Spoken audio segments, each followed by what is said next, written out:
you will see it.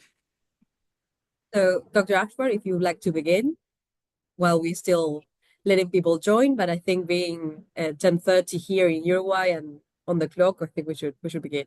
Thank you. Wonderful. Wonderful. Thank you so much. Thank you so much, Desi and Yofina.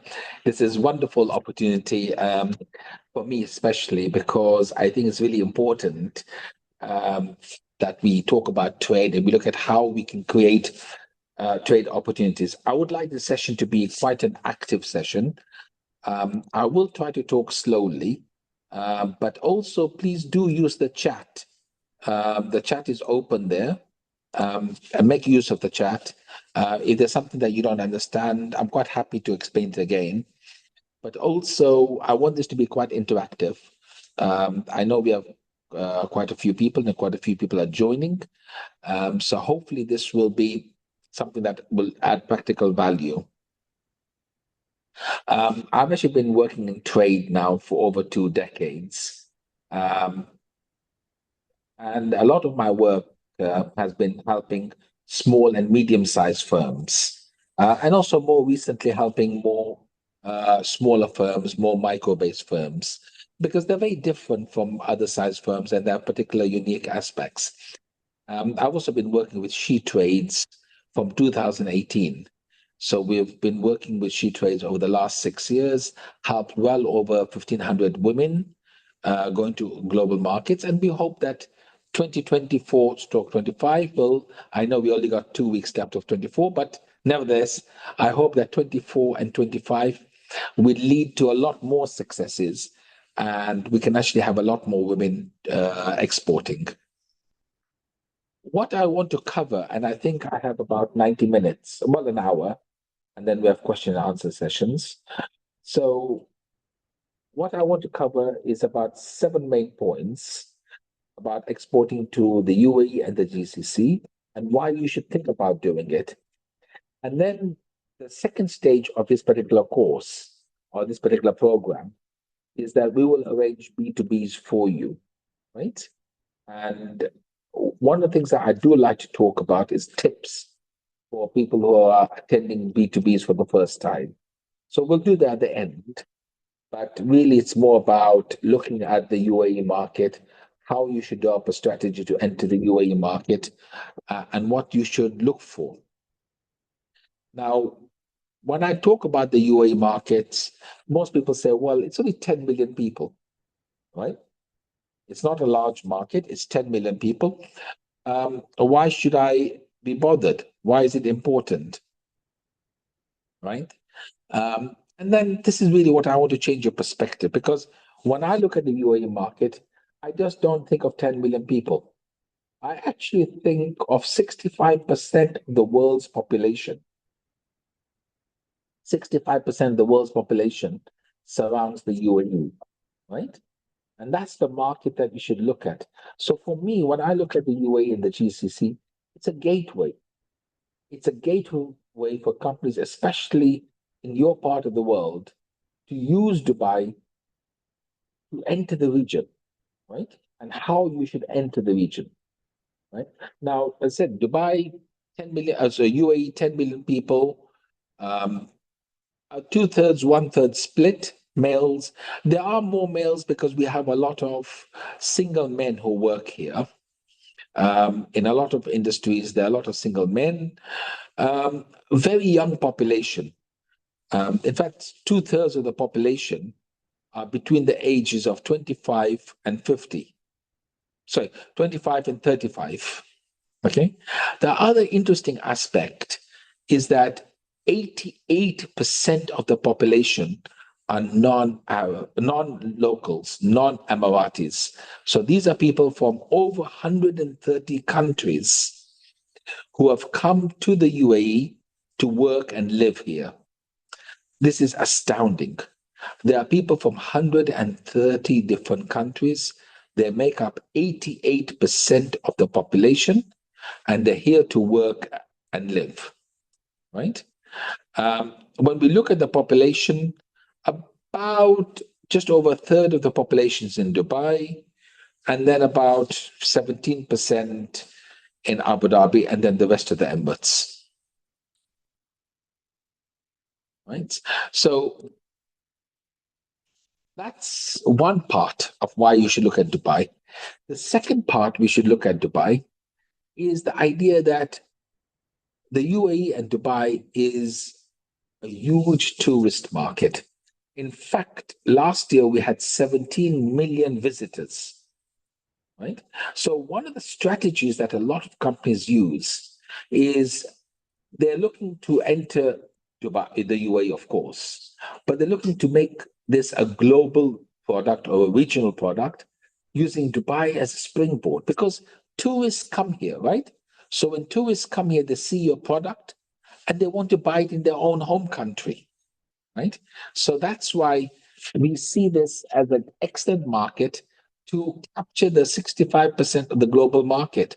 So when we look at tourist numbers, they've been rising. They're now 17.5. In 24, this year, it's hoped that there will be 20 million visitors in Dubai.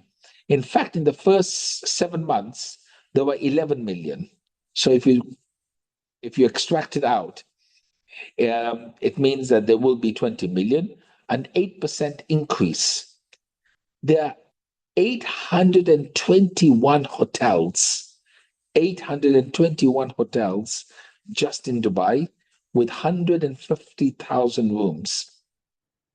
That's excluding another 400 or so hotels, which are due to be built between now and 2033, right?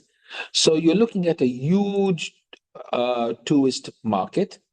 Most of the tourists come from Western Europe, South Asia, and the GCC, MENA region, Eastern Europe. We don't particularly get a lot of tourists from the Americas or from Australasia. So if you want to tap into European markets, for example, Western European markets, one of the ways that we do it is to come to Dubai, let the product be seen here, and then from here, you then can bounce onto Western Europe or even South Asia. So that's a lot of the strategies that companies use. By the way, when tourists come to Dubai, they actually have a very high spend. On average, tourists tend to spend about 50% more than they do when they visit London, right? That's quite interesting. So if you think about tourists that goes to an expensive place like London, yet they still spend 50% more here. So it's a kind of shopping environment. It's a kind of buying environment that you can capitalize upon. Moving on. Now, one of the most amazing things we have is the idea that the UAE in Dubai is a highly connected consumer market. You must have heard about Dubai chocolate, right? And how viral it's become, right? And that was purely down to the power of social media, right? So again, we have social media. Almost everyone in the country, in fact, everyone in the country, 10.73 million people, are on the social media platform. Average time they spend on social media is 3 hours, 2 hours, 50 minutes, 3 hours, right? 99% of the population on social media, right? The amount of time they spend on the internet daily is 7.5 hours, right? But what is really interesting, it's not just to watch TV or watch streaming or Netflix. It's really to do purchasing. The online shopping, either through Spotify, through Facebook, through other channels, is a common way for businesses to start and export rather cheaply. So if you look at some of the main channels they use, YouTube, Facebook, Insta, TikTok, right? They tend to be very, very popular. And of course, Shopify as well. They tend to be very popular mediums where we see women and we see young new startups using social media to expand their market base. And I think this should also, and this is a wonderful tool because it's costless, right? It doesn't take much to make a 59-second video It doesn't take much to put a post, but an enticing post. When we look at e-commerce, amazing things, right? What we find is that e-commerce is growing. It's not only growing, but the main areas for e-commerce growth tend to be in the areas of fashion, electronics, and also grocery items, but fashion and electronics. And we have got established platforms, Amazon, Noon, okay? And again, why is that? Well, what we find is about 2/3 of the purchases use smartphone purchases. So it's how you make things easy. 43% of buyers are women, right? And 1/3 of the products are luxury products. So even though we're looking to buy online, we still have this concept of looking for a luxury product or a luxury experience, right? So looking at entering the UAE and the GCC market, it's important to understand that social media and e-commerce should be part of your strategy, right? It should be part of your strategy. Yes, you should have a website. And in fact, one of the things I always say, if you're looking to target a market, make sure you have a website in the language of that country, right?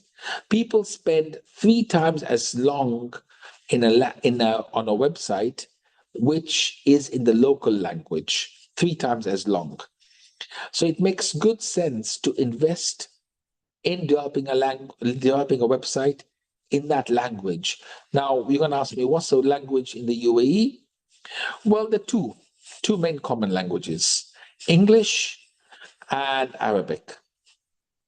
And it's, of course, very important also in your social media posts to do your social media posts in English and Arabic.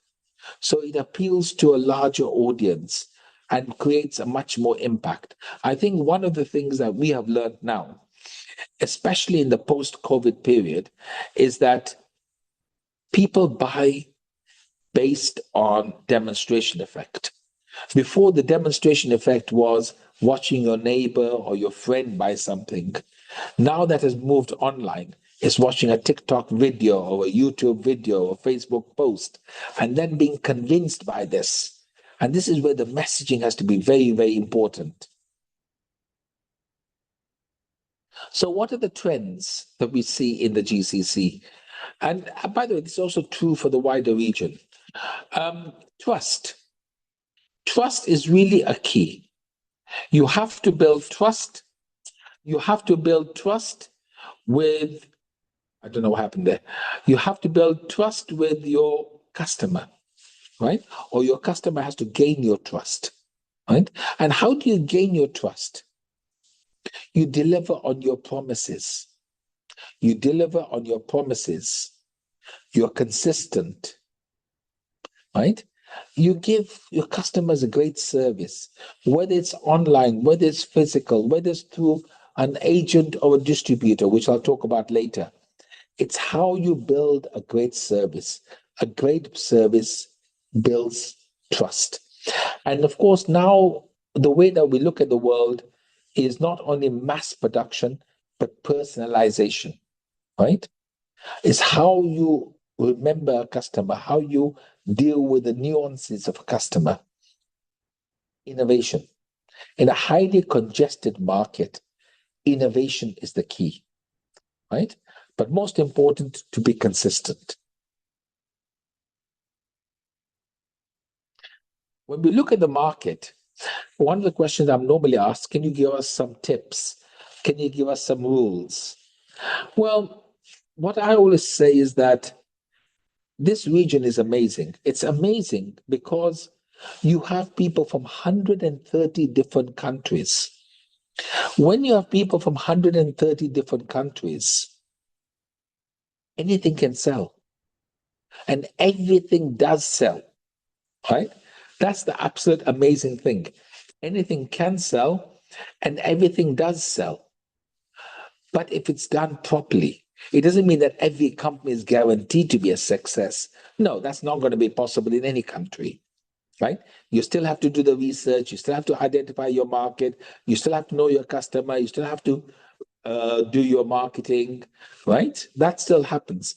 But what I'm trying to say is that when you have people from 130 different countries, the tastes of 130 different countries, somebody there will appeal to your product, or your product will appeal to somebody from those 130 countries that live in here, right? Secondly, what price point?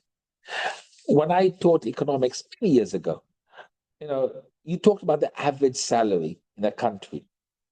Here, the average salary is very difficult to work out. Why? Because you have very wide wage disparities. You have people who earn $400 a month. $400 a month. You have people who earn over $100,000 a month. I wish I was the latter category, but I'm not. But what that tells you is that there are people on every price point, whether it's a low price product, it's a high price product.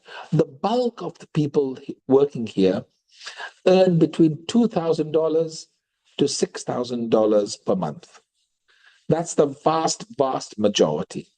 Of course, like any normal distribution, you have a little bit that are below 2,000, and you have a little bit that are above 6,000. But the majority earn between 2 and 6. This tells you that you can develop your price not just as a cost plus concept, like what they teach you in many entrepreneurship courses, but more about how to use price as a positioning tool, right? So you don't use price just as to recover your cost and make a profit. No, we had a company that took a product from Dubai to overseas market. And in Dubai, it's like 25 cents a packet. But when they took the product overseas, they made it into a premium product, right? And they charged 10x for the same product, from 25 cents to $2.50, right? Again, it's how you position it. Yes, something can be cheap in your own home country, but when it's taken overseas, it can be repackaged, it can be repositioned to become something very different. You don't have the legacy consumers when you're going in an overseas market. You can start virtually with a fresh sheet of paper. The opposite is also true. If your product is very expensive in the home market, you can also make cheaper variations for the overseas market. One of the interesting things about Dubai is that women make most of the purchase decisions. So even though the person paying could be somebody, the person deciding is somebody very different. The next or the fourth rule we have is that the biggest driver in the economy is tourism. You cannot, when you're in this market, ignore the tourist market. You cannot ignore the tourist market. Again, 20 million people coming in from over 130 countries. That's a huge market to tap into. So what do we have? We have high disposable income because there's no income tax here, right? So what you earn is what you take home. And yeah, I mean, people do have high disposable income, so they have savings. What does that mean? It means that they spend on luxury items, they spend on non-necessities. They, of course, save. I mean, who doesn't? Or who does not wish to, right? But then there are also things that you spend which are discretionary, right? So, in fact, this region is quite interesting in that discretionary spending is quite high. It's amazing here. This region is highly tech savvy. Technology is very, very important, right? that probably explains why, and one of the reasons would be that 2/3 of the population, as said, are between the ages of 25 and 34, highly digital, very high mobile phone penetration, very high e-commerce penetration. So they're tech savvy. It's how you capitalize on this and how you use technology and how you use technology platforms. It's also very important to create brands, right? People like brands. It doesn't have to be Hermes and Christian Dior and Van Cleef, right? You create a brand. Invest in creating a brand. Invest in creating a brand that you can capitalize from, right? And then don't forget the diverse demographics, both in terms of geographies, etc. There's more and more a focus on health and wellness. And this is very important when we look at food products. Also, people don't want to just spend money. They want an experience, right? And it sounds weird, but even opening a box, nowadays, opening a box has become an experience. There are YouTube videos and TikTok videos of people just opening boxes. And I'm thinking, what is this? But then it's the whole idea of creating an experience. People don't want to go for dinner, but they want a dinner experience, right? Sustainability, again, is very important. Right? Eco-friendly products. It also allows you to charge a premium when you have eco-friendly products. Payments tend to be more digital, right? Apple Pay, Google Pay, these tend to be very common now. And of course, loyalty. It's all about how do you create loyalty in the consumer. It's not about making a fast buck and going on to the next consumer. This market is all about how you create loyalty, how you build trust, and how you grow your market.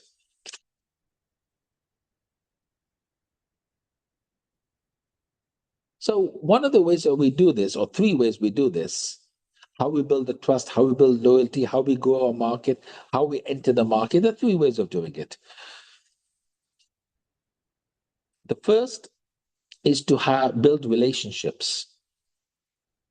Right. Now you can tell me, how do you build relationships when you're doing online business? It's how you engage with your customer. How, when you package the product, how you send the product, how you ask for confirmation of receipt.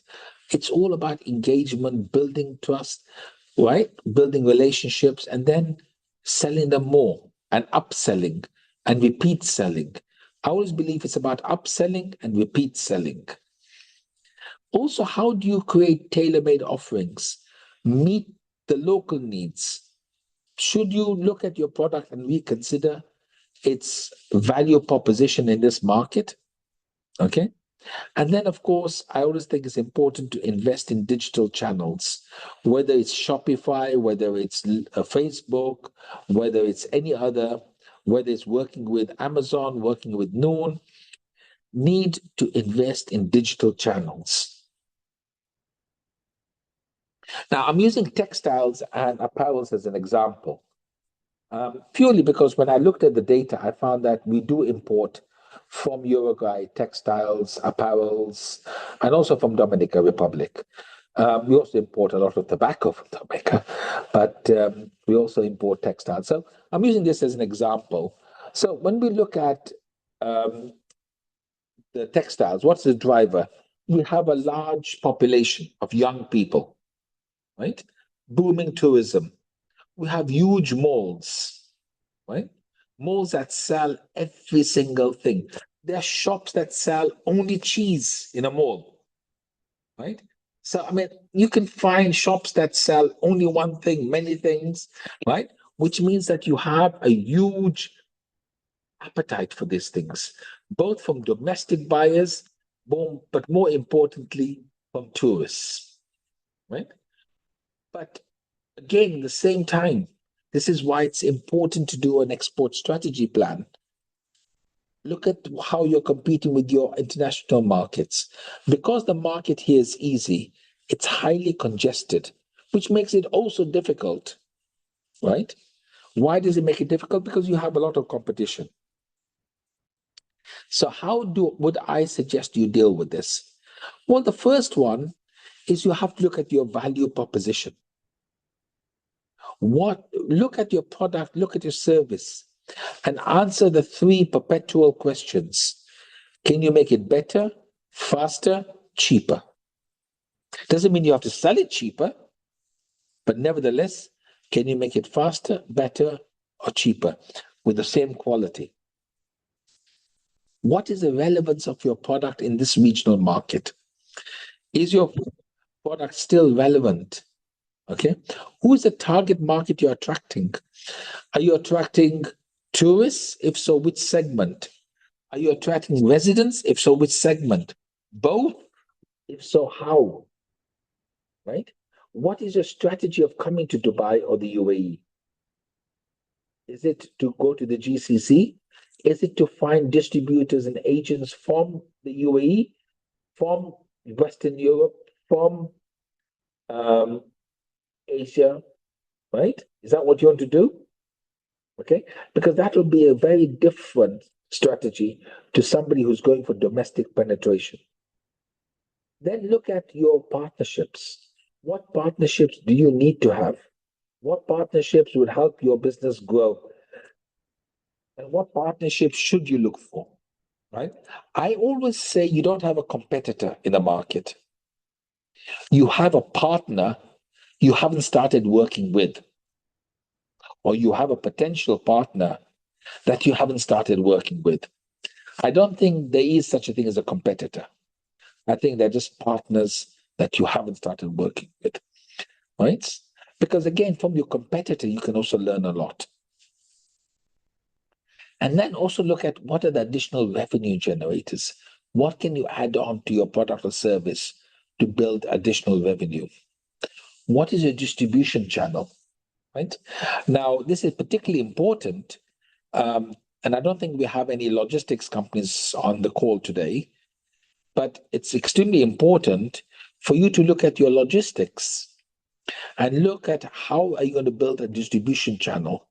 I know many of you are thinking about doing Shopify or e-commerce and doing a B2C model. It'll take what about the time it takes to come here, right? How are you going to deal with the returns policy?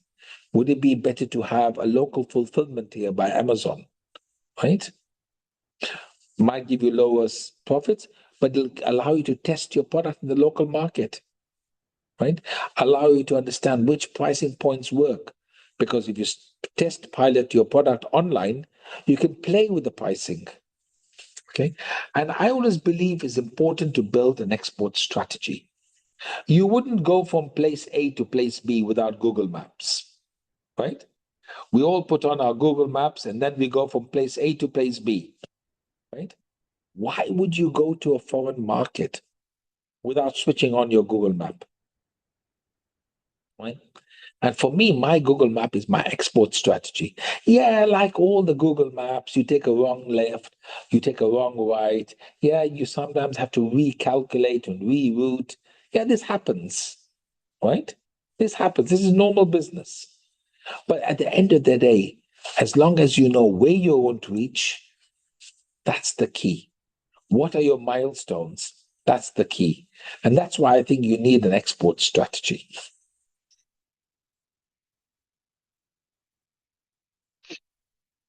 Now, what do I think you should do first? Well, first is to look at your business model. And your business model in your overseas market might not be the same as your domestic market. Look at your price. How do you want to place your product? Okay. Pricing, as I said, is not only about cost, but perception of value, right?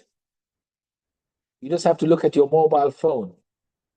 And I'm sure all of you have got a mobile phone in your right hand or your left hand, right? And you think to yourself, yeah, how much did you pay for that phone? And how much does it really cost to manufacture? What did the company do to position that mobile phone? right? So don't just base it on the cost, base it on the perception of value. And again, there's no reason why you should have the same profit across all markets. No, I don't believe that. I think you can have different profits across different markets. That's normal for me, right? Some markets are highly profitable and other markets are not. And some markets you want to use as loss leaders in order to gain other markets, right? What market segment are you targeting? Why? And how will you target that market segment, right? Then what I always say is that if you are going to have a pricing strategy, don't for 1 minute think that your competitors are going to sit and do nothing, right? Your competitors will also respond, right? Then how will you, Chen, deal with that response? What is your strategy for dealing with that response? Okay. And one of the things that in fact, I'm quite guilty of this myself. I hate saying no to any client. Okay. Which means that in the process, I also spend time with unprofitable or least profitable clients, right? Instead of growing your business, you're bogged down with least profitable clients. I always tell companies, identify your least profitable clients and have a strategy to deal with them, either to increase the price so that they pay more of the cost that they're creating, or have another strategy, right? But if your business is to grow, you can't spend time on least profitable customers.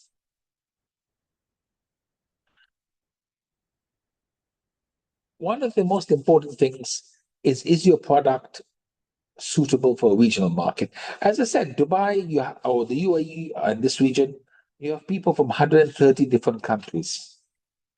If you have people from 130 different countries, then yeah, your product will always be relevant to somebody. But is it the huge market segment that you're targeting? And what changes can you make to make that product more relevant, right? How do you make it more relevant? We had a company that did something very simple, right? In the product, they just changed the scent. So it's more pleasing to the local consumer. They put oud.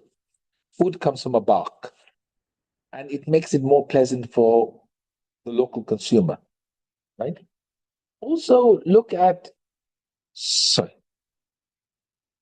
I think I did this. I think I've done this slide. Doesn't matter. Okay.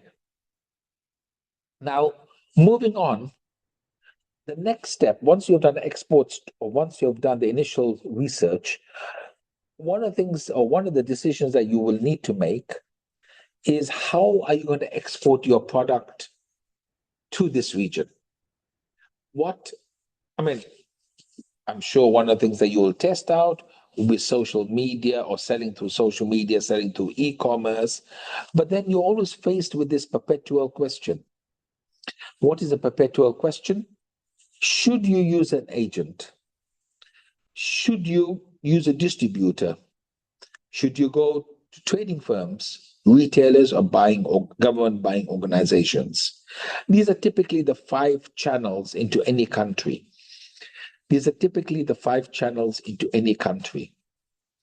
Now, I'll explain each one. An agent is somebody who purchases or sells on your behalf for commission. They don't take ownership of the products. The products still belong to you, but they will most likely do some of the paperwork for you in terms of dealing with the import requirements. But really, they act as agents for several companies. You still have a lot of control. You decide the price, you decide the marketing strategy, you decide who to sell to, and they simply just are your boots on the ground. And for a percentage. On the other hand, distributors take far greater responsibility. They will tend to have distribution channels, they will tend to have buy and pay for the product. So they take ownership, they decide the price, they work out the on-the-ground strategy. They will deal with the after-sales service. So they actually then become the de facto company in the region, right? So they become your de facto representative. Now, the question I'm asked is, which one is best? Well, it's a bit like horses for courses, right? There's no real answer to this question. Both are good. It depends what you want to do. Again, it depends what your strategy is. And more importantly, you don't need to have agents in all countries. You can have some agents, some distributors.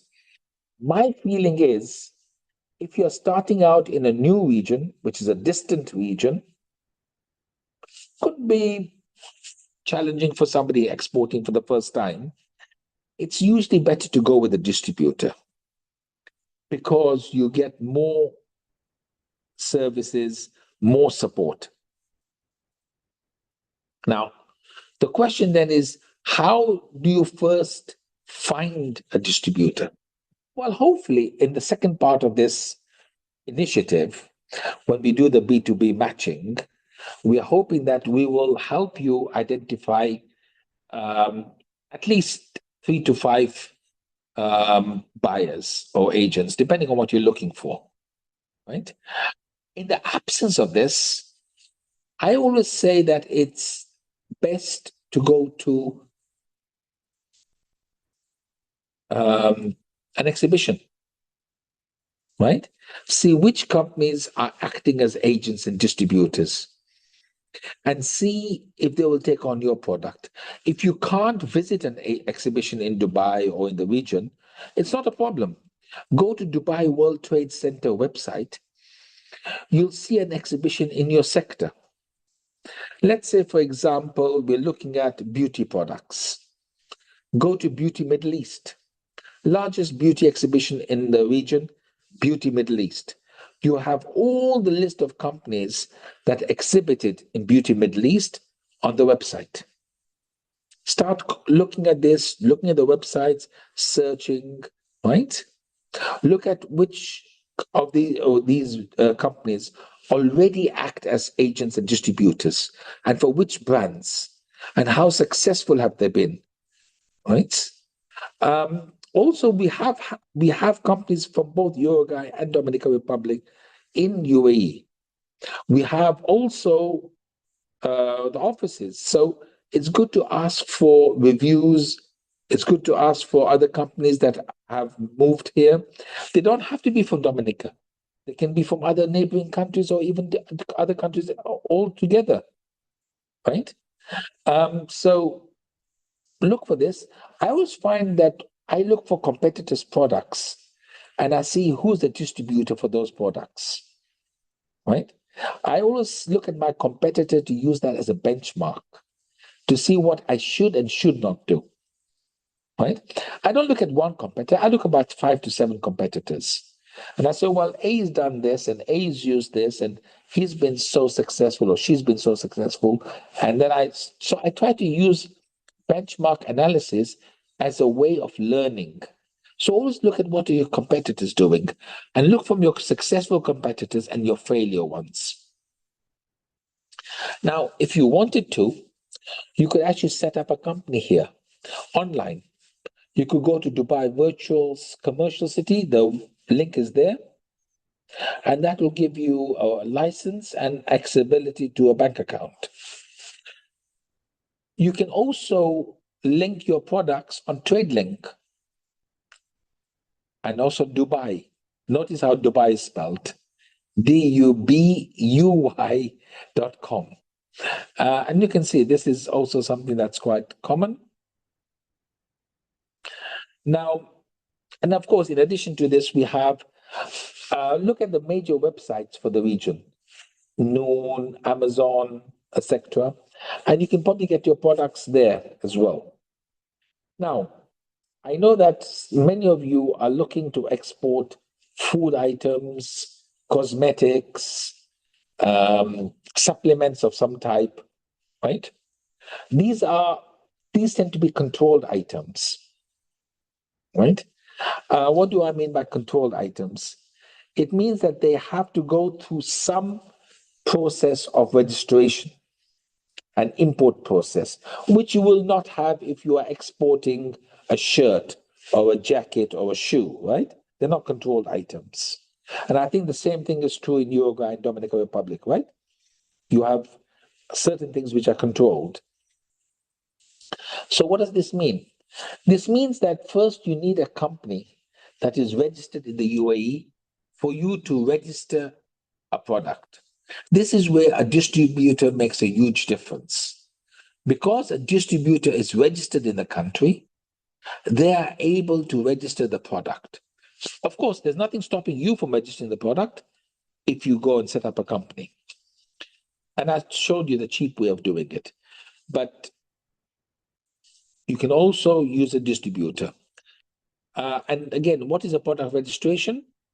It's that these products, the ones I mentioned, need to be listed with in a process which I'm going to explain now, so that you can actually import and sell those products. So what is the process? So firstly, what is the registration? There are two types of registration. First, you have to register the item, and the cost is only, I think it's free. And the second one is to register the label. So, for example, I've got here a medicine. The label has to be registered. So the label is actually on the other side in Arabic. Okay? So you have to register the label and you have to register the item. These are only for controlled products. Okay? Doesn't mean that you have to change the entire packaging. Let me see, I've got another product here. Yes. Mostly companies just put a sticker, right? So I've got a product here where all they do is they put a sticker in Arabic. Okay? But even the sticker has to be accepted. So you have to register your label, which costs only $2. It's not money. It's only $2. And to register your product, it's free, right? But you have to go to this website, www.zad.gov.ae, and register your product. I believe it's only in two languages, English and Arabic. Google Translate might help, but I think it's only two languages. And what is the reason for this? To ensure that the label conforms to UAE regulations. And then the product is to conform that, of course, it'll be tested, but this is just the registration part. The testing part is a separate part, right? So what is all the regulations are available. They're all on the internet. So there are labeling regulations, then regulations regarding nutritional information on health claims, if you're making any health claims, if you have any halal certificates, the regulations on that, anything about organic, and of course, gluten-free. What is the process for registration? The process is very simple.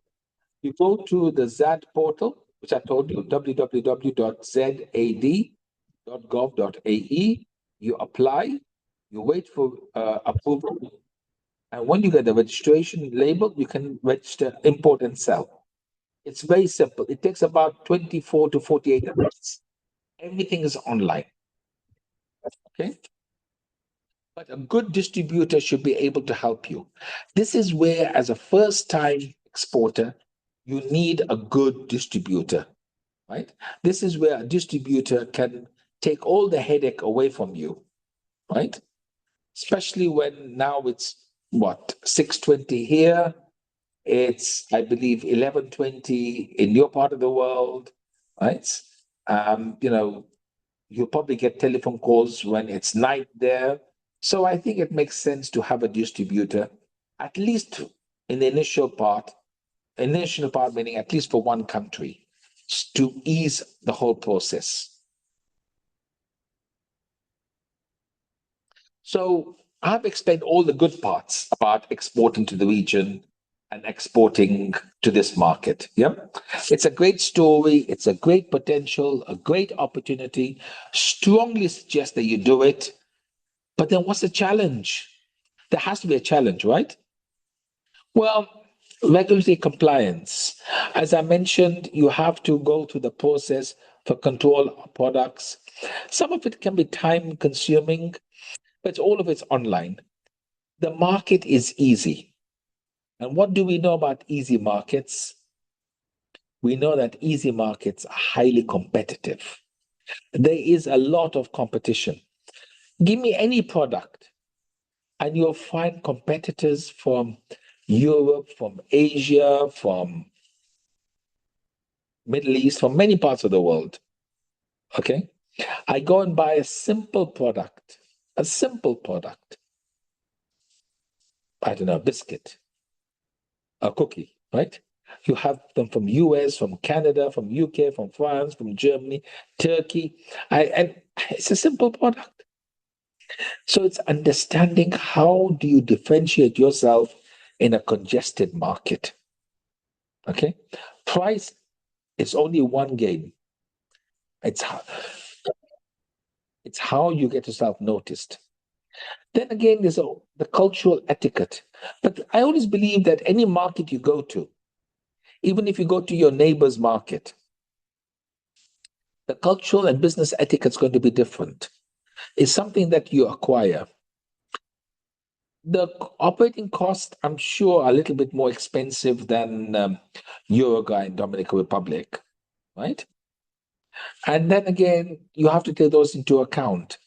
But again, you can make your product more of a status product. The payment terms, if you're doing online, of course, you get paid immediately because it's online payments, but scalability is difficult. If you're dealing with a distributor, how do you get paid?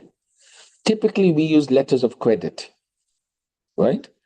Which means that the importer will have to open a letter of credit, okay? But then you'll have to finance that export until delivery of the product, okay? Typically, unless you have a good buyer who gives you an advance. But mostly the buyers will deal with letters of credit. Typically, in this part of the world, they deal with letters of credit, okay? Having said that, even if you receive a letter of credit, I'm sure both in Uruguay and also in Dominica, you can actually get it confirmed, right? And then you can sell it to the bank, right? So you can actually have your money in advance. Yeah, but then you're losing percentage, right? To have it confirmed, you're paying another 1%. Then to get an advance, you're paying another X%, right? This all has to be built into your cost. One of the funny things I always find is that good things are copied, right? And if good things are copied, what do? We have to protect ourselves. The number of women who come and tell me that their products have been copied, and there's nothing we can do.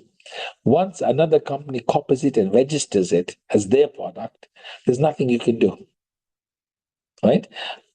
So when you're taking a product overseas, think about your IP. Think about your brand. Of course, you're selling a commodity, right? And I'm just using tobacco as an example. Tobacco is tobacco, right? There's no real IP in it, right? But if you have created a brand, you've invested in a brand, protect it. Protect it. Okay? And also think a little bit about product localization. How do you make the packaging more attractive for the local market? What languages do you use? And how do you deal with the colors, right? The opportunities are huge. Strategic location, 65% of the world's market, strong economic growth, high consumer spending, brilliant infrastructure. You have the legacy from Expo 2020, where both Dominica and Uruguay were present, right? E-commerce is a wonderful channel. Use e-commerce, pilot test your product, play with the pricing, okay?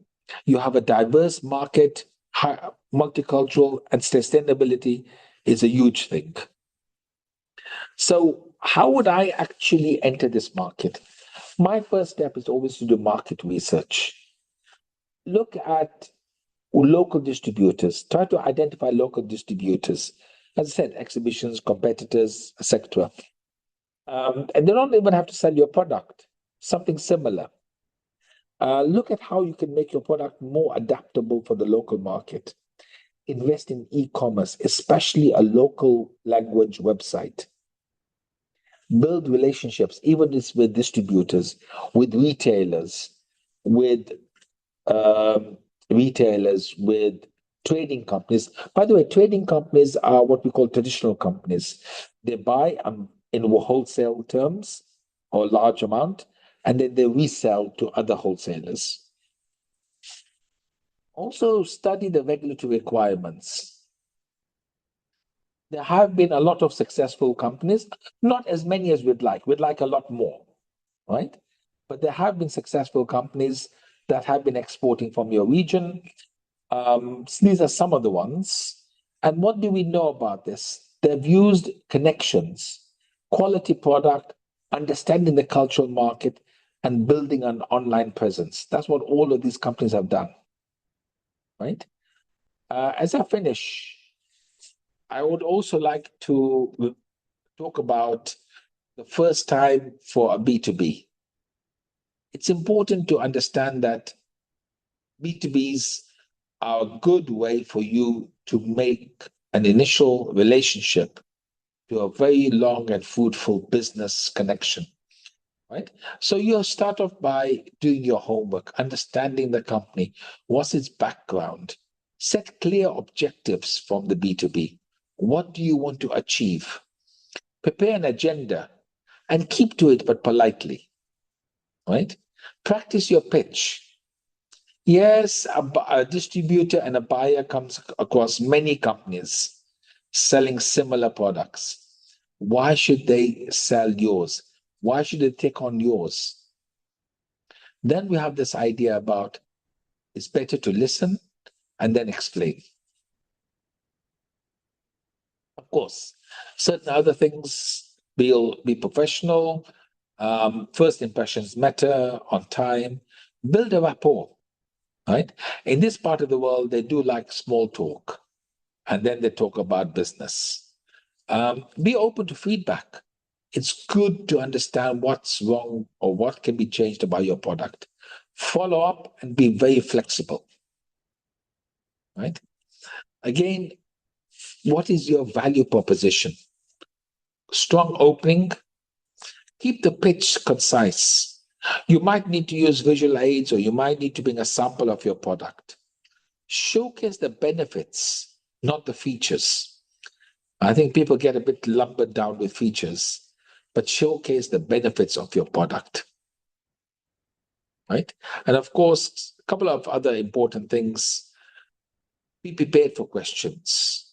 And always good to have testimonials. I always say when I do a pitch, I always have testimonials, right? And I always practice my delivery. I think what I'll do is I'll stop there for questions. I'll stop there for questions. So I think I've done my 60 minutes and we're good now for questions. Thank you so much, Dr. Ashwar. I'm sure it was a really interesting and beneficial talk for everyone involved. I don't know if we have questions either from Dominican Republic or from Uruguay entrepreneurs. You can ask them through the chat or raise your hand or open your mic. And I'm sure Dr. Ashwar is more than happy to answer any questions you may have.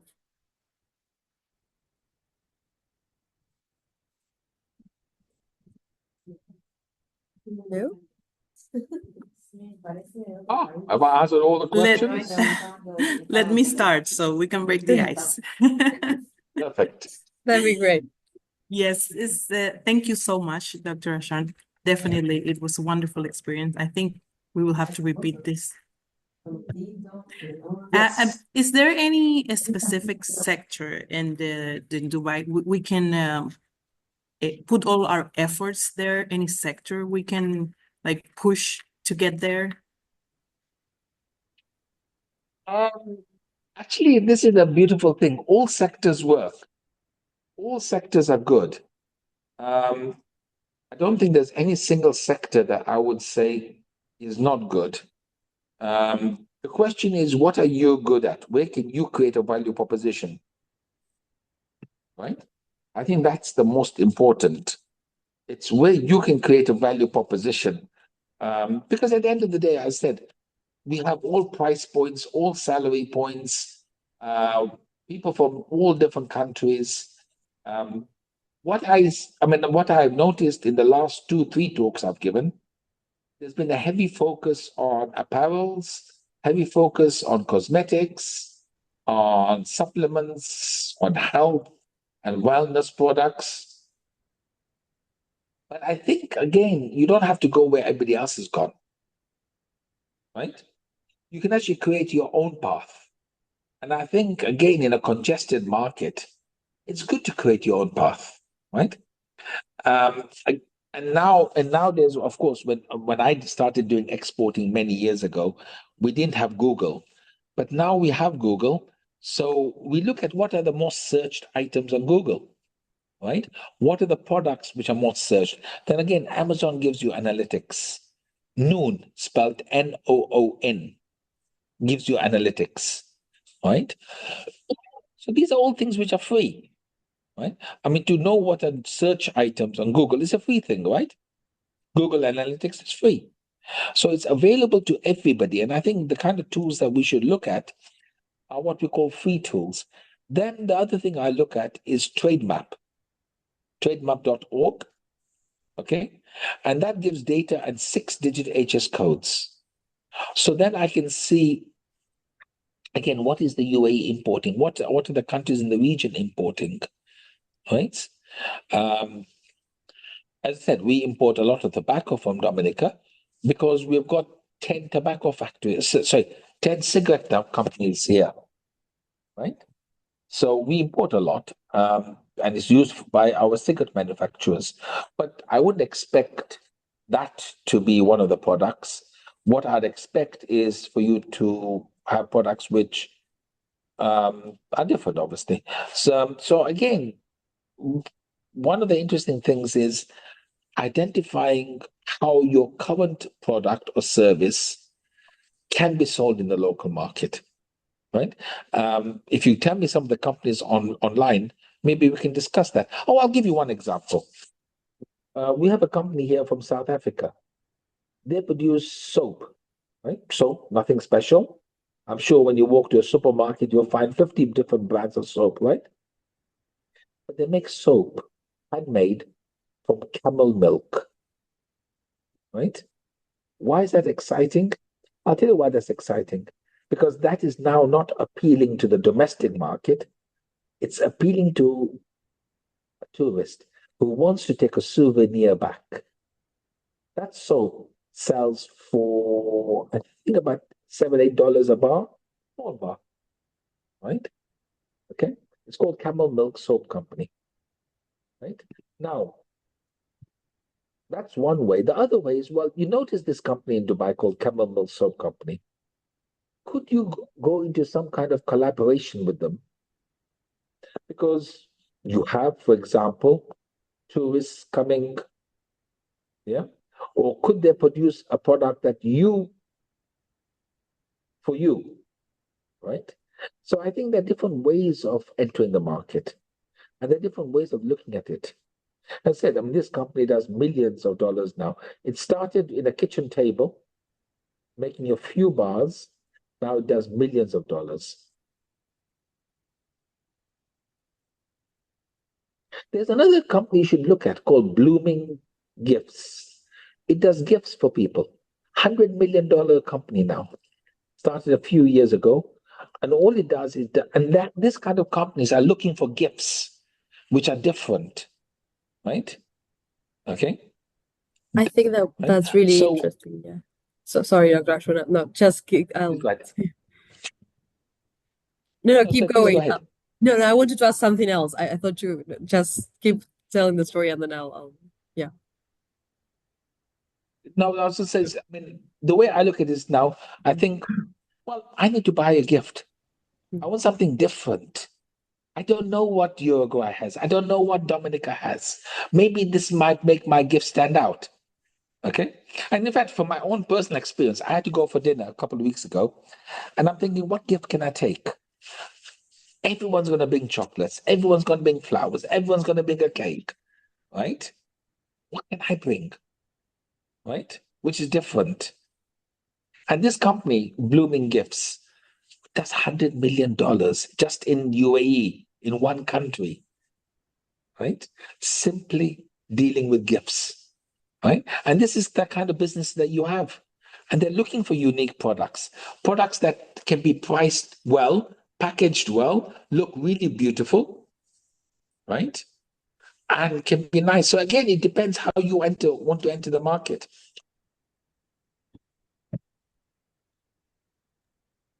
That's for May sure. I Thank ask a question? Yes, thank you, Sophia. Go ahead. Well, thank you very much for the presentation. It was really clear first. And I would like to ask you, you said that logistics costs and costs in Dubai are very heavy. May I ask if there is some kind of idea of how much a distributor would add up to the price they would buy our product? Do you have some like 5 times, 4 times, some kind of relation?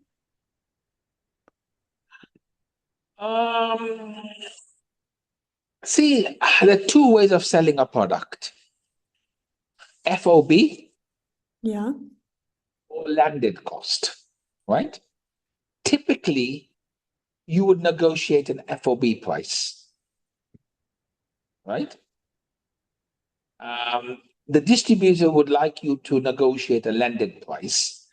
Can I tell you the price? I see, I would go somewhere in between, which is take the product to port and let the buyer deal with the logistics. Of course, it's negotiation. How do I know about the cost from both Uruguay and Dominica? I don't know. Can I find out the cost? Yes. I can just go to my local freight forwarder, right? And again, Desiree and Rafina, you have freight forwarders which are available who can give you an estimated cost. Yes, that's for sure. Yeah. Yes, So I think what we normally do is we normally link companies with a freight forwarder. We are working with some freight forwarders who are doing deals for women, but it's going out from here, not receiving, Okay. right? And that could be something that I'm sure is on offer, as a lot of freight forwarders do give discounts for startups, women, etc.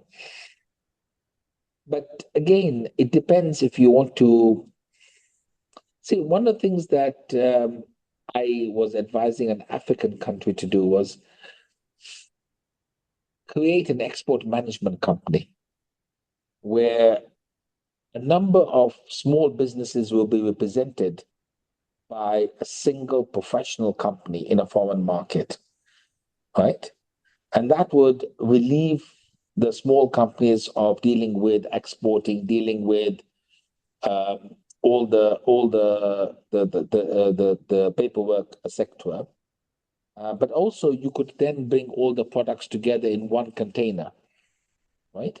Which would reduce the cost. But that's something for you to work out on that side, right?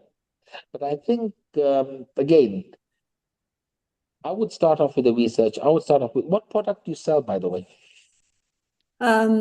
Cosmetics. Yes, so cosmetics is it's kind of I kind of envisage that. But again, why don't you talk to some of the online platforms Okay. and see if they will do fulfillment?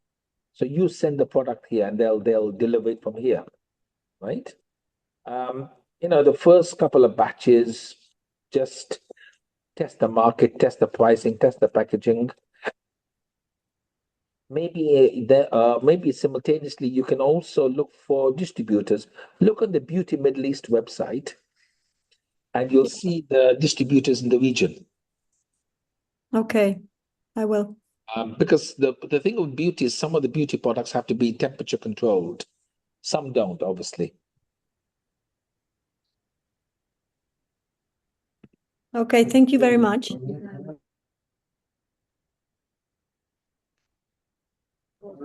Thank you very much. If we have any I other have another. questions. Yes, I have Thank you, another. Leslie. Because I know they are thinking about it, so I'm gonna ask it. For the a recommendation for the B2 meetings, which will be for me, for example, as an exporter, the top 3 key questions I should ask when I'm in the B2 meetings? Because sometimes I've noticed that you sell your product. This is my product. This is what we do. But what for me as an exporter, what should I ask? See, I'm looking at how good. See, in my head, when I'm talking to a distributor, an agent, whatever, I want to know what's he going to do with my product, right? Is this just something else that he just wants on his portfolio, or how active is he going to be, right? So I would want to know what strategy would he use to grow my product in the local market, right? This would allow me to understand how much he knows about my product in generic terms, but also how he can leverage his strengths in the local market, right? So I'm always thinking about what can he do for my product. I'm also looking at what were his successes, right? And I'm also looking at what kind of chemistry can I have with him. So I don't particularly have specific questions. I have questions in my mind, but I don't particularly say, well, how are you going to deal with me? But I try to steer a conversation that helps me understand that I've got a chemistry with this person. He or she shares my values and the way that I want to do business, right?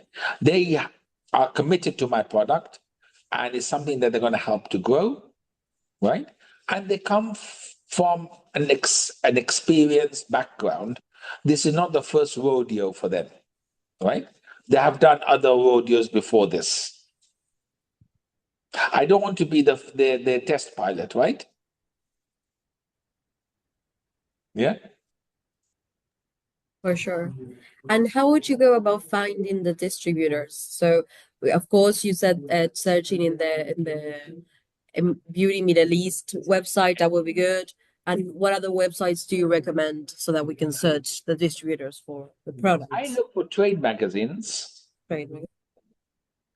I also, so I look for trade magazines, I look for exhibitions, I look at any press announcements, I look at what my competitors are doing from other countries. So the lady you asked about cosmetics, South Korea is big in cosmetics here.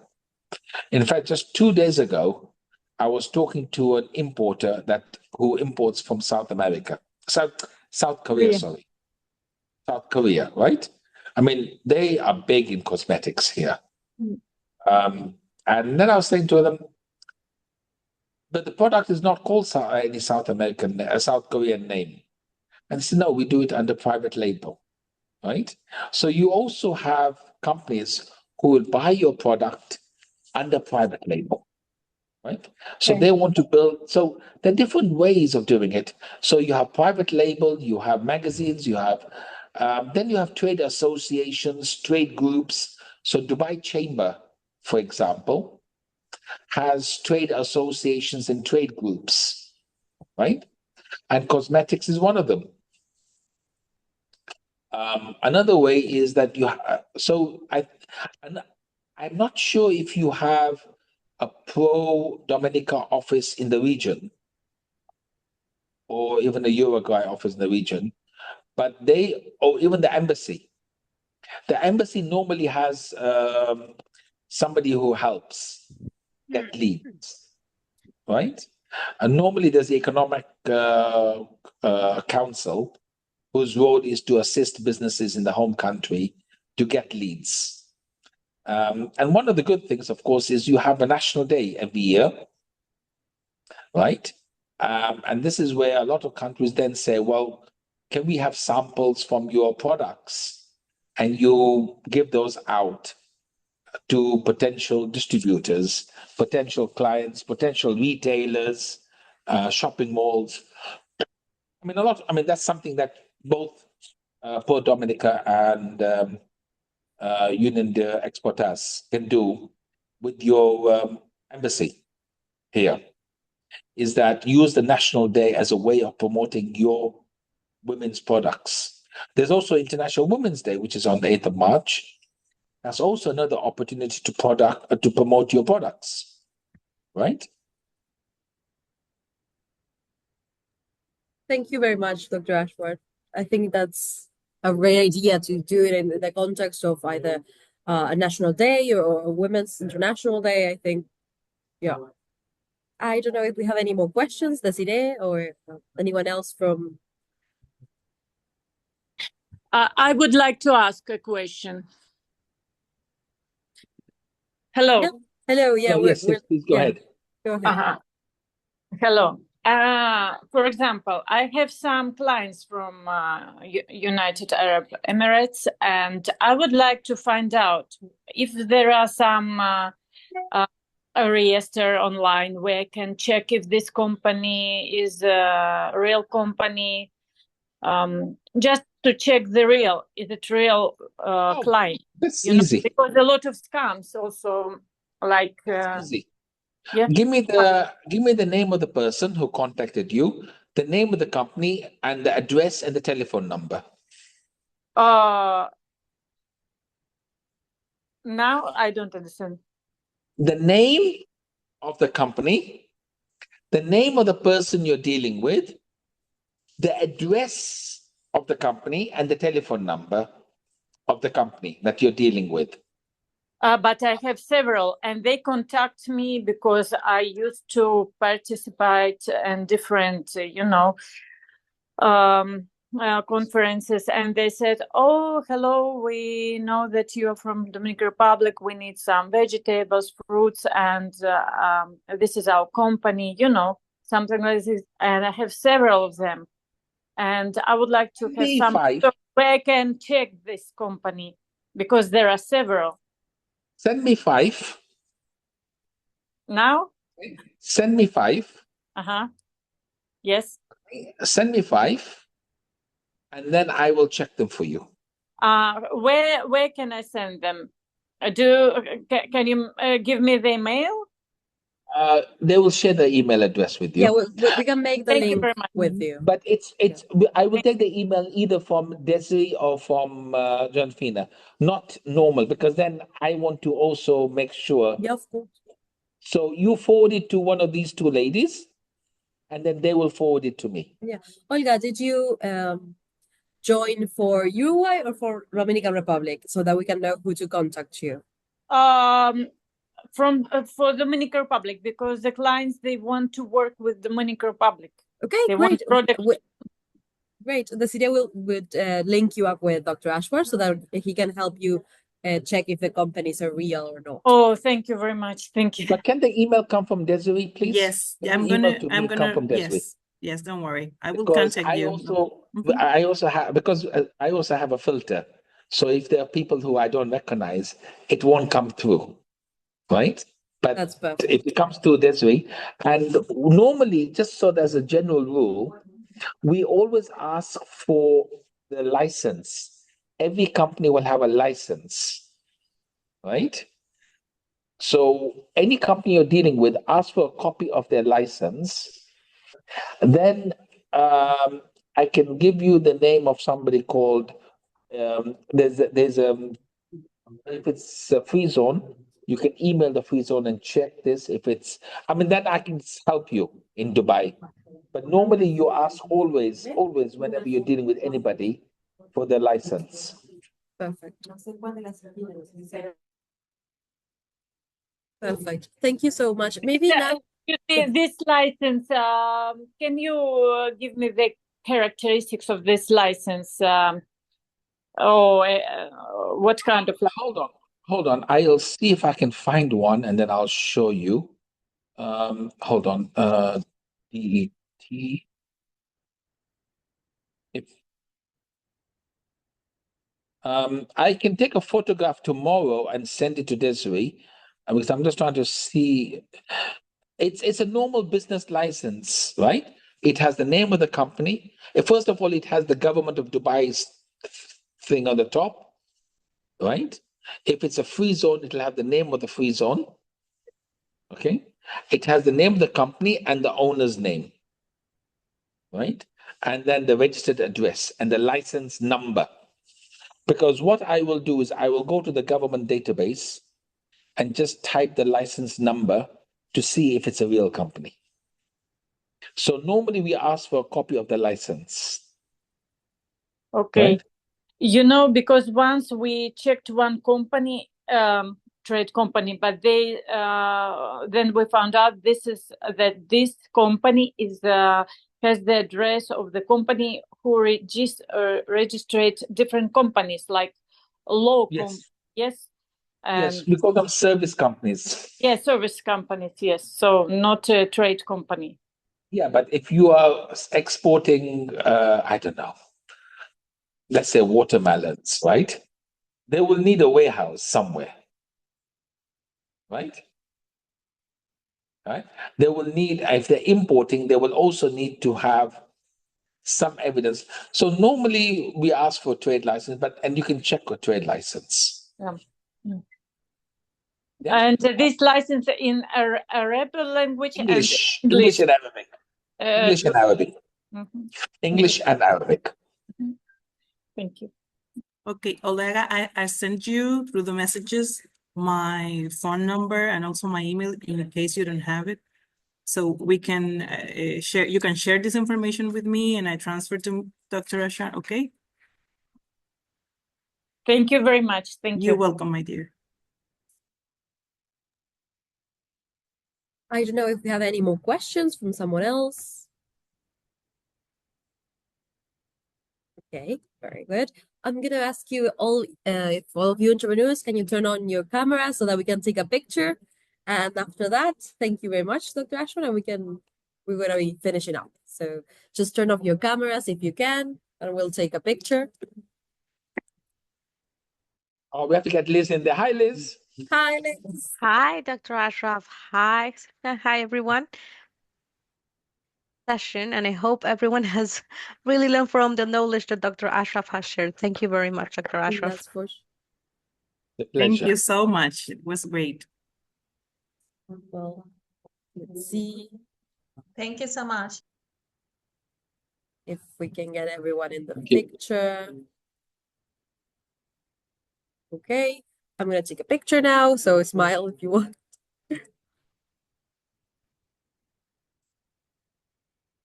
Great. I'll take another one just in case. And I'll share them with all of you.